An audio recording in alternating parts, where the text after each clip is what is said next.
जय हिंद एस्पिरेंट्स। मैं रूबी ठाकुर स्वागत करती हूं आप सबका एसएसबी क्रैक एग्जाम चैनल पर। तो मैं आई हूं आपसे बात करने आज एक नए टॉपिक पर, और आज का जो हमारा टॉपिक है that is related to COP28 जो कि चल रहा है यूएई में। वहीं इंडिया ने क्लाइमेट एंड हेल्थ डिक्लेरेशन को साइन करने से मना कर दिया है। तो चलिए जानेंगे आज के वीडियो लेक्चर में कि क्या है ये क्लाइमेट एंड हेल्थ डिक्लेरेशन और क्यों इंडिया ने इसे साइन करने से बिल्कुल मना कर दिया है। So that was in news. India refrained from signing COP28 declaration on climate and health. जैसे कि इसका नाम ही दर्शा रहा है, this is something related to climate and health, दोनों का जो इंटरकनेक्शन है उसके बारे में था। एंड पॉइंट आउट जो किया है that is the curbing green house gases for cooling in the health sector. तो इस पॉइंट को हम डिटेल में डिस्कस करेंगे कि क्या है ये cooling in the health sector और क्यों इंडिया ने इसको मना किया है। इवन जो हेल्थ डे वहां पे सेलिब्रेट किया गया, वहां पर भी इंडियन हेल्थ मिनिस्ट्री डेलीगेशन का कोई हमें पार्टिसिपेशन नहीं दिखा। हालांकि उन्होंने सपोर्ट जरूर किया था, जो कि सेलिब्रेट किया गया था बाय द COP28 की जो प्रेसिडेंसी है, वर्ल्ड हेल्थ ऑर्गेनाइजेशन और यूएई मिनिस्ट्री ऑफ हेल्थ। लेकिन इस पर्टिकुलर सेलिब्रेशन में भी मिनिस्ट्री ऑफ हेल्थ का जो डेलीगेशन है उससे कोई पार्टिसिपेशन देखने को नहीं मिली। तो चलिए जानेंगे सबसे पहले कि डिक्लेरेशन जो है वो बात किस पे कर रही है। सो ये जो पूरी डिक्लेरेशन है जो क्लाइमेट एंड हेल्थ के ऊपर, that is for the benefits for health from deep rapid and sustain reductions in green house emissions. हम सब जानते हैं इस टाइम का सबसे पर्टिकुलर, सबसे जो एड्रेस करने वाला इशू है दैट इज क्लाइमेट चेंज। और बात करें इस पूरी की पूरी डिक्लेरेशन का, so that is all about कि जो क्लाइमेट चेंज की वजह से हेल्थ के ऊपर हमें नेगेटिव इंपैक्ट्स देखने को मिलते हैं उसके ऊपर ही बात की गई। हालांकि इस डिक्लेरेशन को ऑलरेडी 124 कंट्रीज ने साइन कर दिया है, लेकिन यूनाइटेड स्टेट्स, इंडिया, इन्होंने अभी तक इस लिस्ट को साइन नहीं किया है। बात करें इस डिक्लेरेशन का एम क्या है, तो aim is about the commitment to combat inequalities within and among the countries. It emphasizes the pursuit of policies that accelerate the achievement of the sustainable development goals. So इसमें बात यही कही गया, जो M बताया गया है declaration का, दैट इज रिलेटेड टू कि जो भी इनइक्वालिटीज देखी जाती हैं डिफरेंट कंट्रीज के बीच में, पहले तो हम उसको एड्रेस करें, सस्टेनेबल डेवलपमेंट गोल्स को हम अचीव करने की तरफ बढ़े। बात यह है जो इस पूरी के पूरी डिक्लेरेशन में, जैसे कि मैंने आपको बताया कि जो क्लाइमेट चेंज की वजह से हमें नेगेटिव इंपैक्ट्स देखने को मिलते हैं उसके ऊपर ही बात की गई। So the carbon footprint of the health systems declaration encourages step to curb emissions and reduce waste in health sector. तो डिक्लेरेशन दो चीजों को एम कर रही है, एक तो एमिशंस के ऊपर, ग्रीन हाउस गैस एमिशंस के ऊपर, दूसरा है reduce waste in the health sector. और जिसके लिए इन्होंने कहा है कि हम कुछ एक्शन प्लान्स बनाएंगे, नेशनल डिटर्मिन डिकार्बनाइजेशन टारगेट्स रखेंगे, हर एक कंट्री को अलग अलग टारगेट्स दिए जाएंगे, प्रोक्योरमेंट स्टैंडर्ड्स के ऊपर काम की जाएगी, सप्लाई चेन के ऊपर काम की जाएगी, जो भी हम वैक्सीन या नॉर्मली उनको सप्लाई करने के लिए काम करते हैं उसके ऊपर सारा का सारा काम किया जाएगा। और जो मेन एम है, जो मेन मोटो है, दैट इज टू कर्ब या to minimise the greenhouse gases.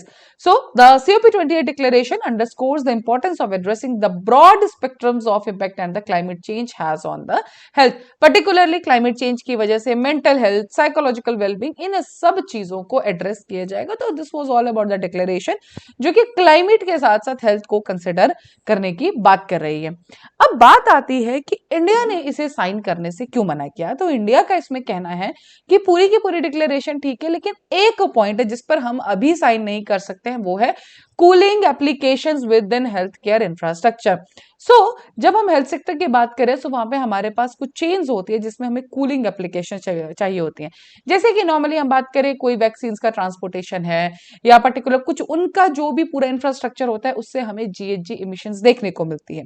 तो इंडिया का कहना यह है कि इस पर्टिकुलर टाइम पे जब हम मेडिकल सर्विसेज को रिमोट एरियाज में पहुंचाना चाहते हैं, जहां पे हम चाहते हैं कि हर एक जगह पे हम पहुंचे अपनी मेडिकल सर्विस वैक्सीन को लेके, उस पर्टिकुलर टाइम पे ग्रीन हाउस गैसेस को देखना, उनके एमिशंस पे बात करना, हेल्थ सेक्टर के अंडर हम काम अभी नहीं कर सकते, बिकॉज अभी इस पर्टिकुलर टाइम पे हमारा हेल्थ सेक्टर ही उतना ज्यादा डेवलप्ड और हर एक रीच तक नहीं पहुंचा है। सो अब दिस वाज द मेजर जिसपे बेसिकली इंडिया ने सिर्फ इसी पॉइंट के ऊपर इंडिया ने इसे साइन करने को मना कर दिया है। So the cooling applications with the health care infrastructure, a major India finds difficult to comply with. India a nation grappling with significant health care challenges including those exacerbated by climate change. जो हमें medical इस time पे challenges हैं उनको हम address करें कि इस टाइम पे हेल्थ सेक्टर के अंदर भी हम GHG इमिशंस को स्ट्राइक डाउन करने का हम काम नहीं कर सकते हैं।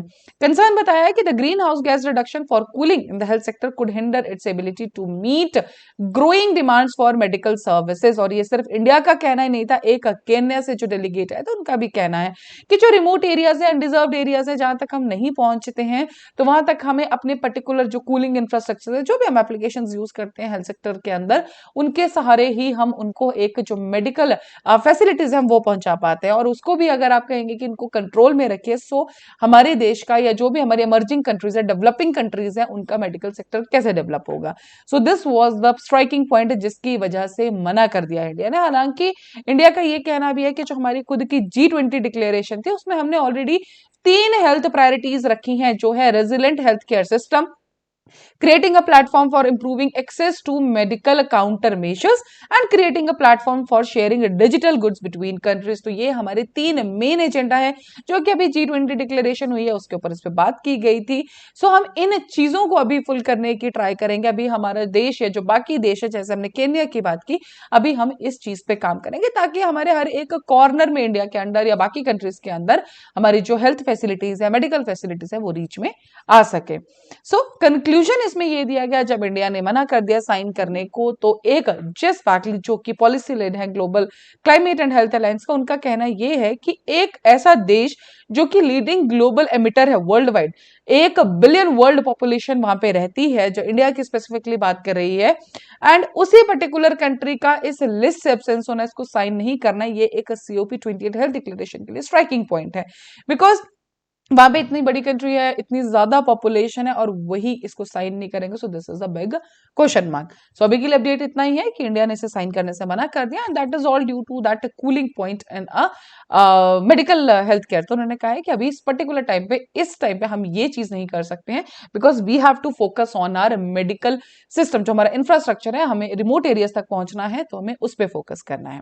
सो that's all related to this particular update. अभी आप स्क्रीन पे देख रहे हैं हमारे कुछ courses related to SSB interview, online तैयारी कराई जाती है, हर महीने हमारे बैचेस बैठते हैं, आप इनमें ज्वाइन कीजिए। प्लस अभी आपकी स्क्रीन में है कुछ courses, that is the defence exams के रिलेटेड, NDA CDSF किट। आप इन कोर्सेज को ज्वाइन कर सकते हैं, इनको बहुत ही अफोर्डेबल प्राइसेस में इनको रखा गया है। While joining you can use this particular discount code जो कि है Warrior10। जैसे आप इस कोड को अप्लाई करेंगे, you will get 10% of on that particular course. So that's all for the day. Thank you so much for watching this video lecture. जय हिंद, जय भारत।